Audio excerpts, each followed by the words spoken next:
Hey guys, welcome back to the channel. In today's video, I'll be showing you how to play Fishing Planet with friends so you can enjoy the game together online. Let's get started. Alright, so here's how it works. First, you'll need to reach level 5 in the game. That's the minimum level required to unlock multiple features or multiple player features.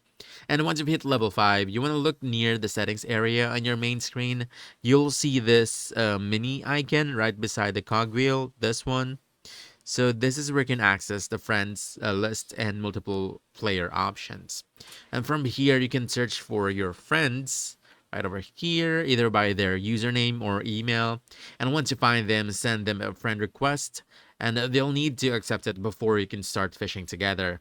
After your friend has accepted, just choose the fishing together option right over here, and this will let you set up your session. Once again, as I mentioned, you need to reach level 5 to access these features.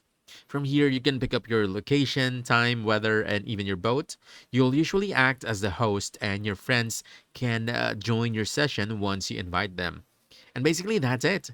Once you're all set up, you can head out and fish together in Fishing Planet.